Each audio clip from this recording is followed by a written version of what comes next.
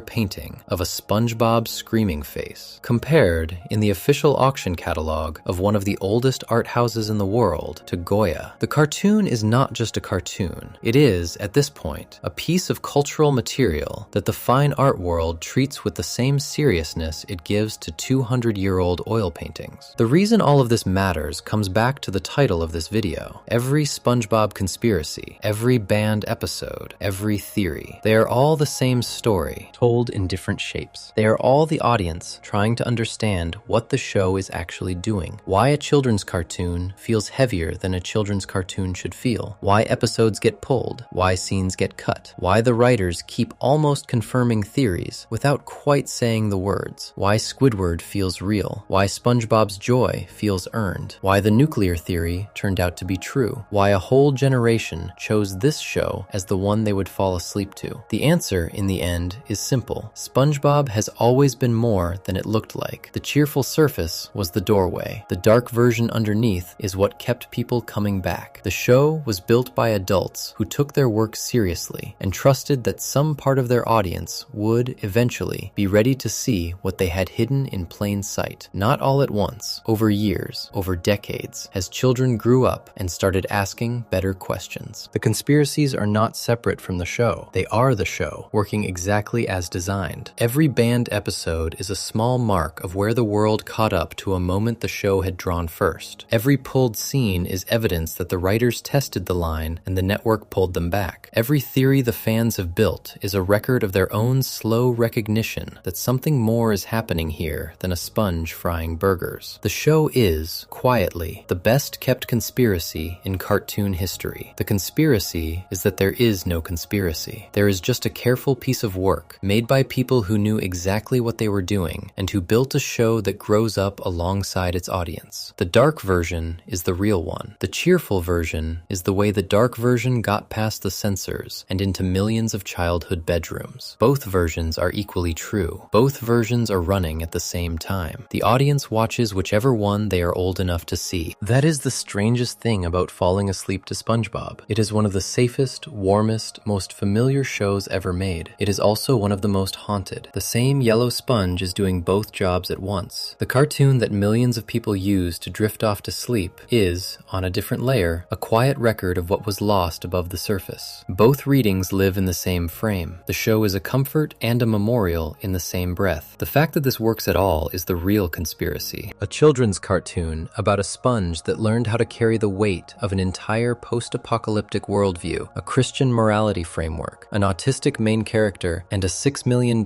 fine art legacy, all without ever raising its voice, all while still making a 6-year-old laugh, all while still keeping a 30-year-old company at 3 in the morning when they cannot sleep. That is what was always quietly happening. That is what every theory, every pulled episode, every cutscene, every viral fan post has been pointing at. The show was never just a sponge. It was a careful, patient, 25-year-long argument about how to live inside a broken world without letting the brokenness eat you. The argument is still running. The sponge is still ready. The Krusty Krab tab is still open, and somewhere, on a streaming service that has finally returned the pulled episodes to its catalog, the version of the show that adults can finally see clearly is waiting for the next viewer to be old enough to look. If you enjoyed this video essay, make sure to subscribe. Thanks for watching, and I'll see you in the next one.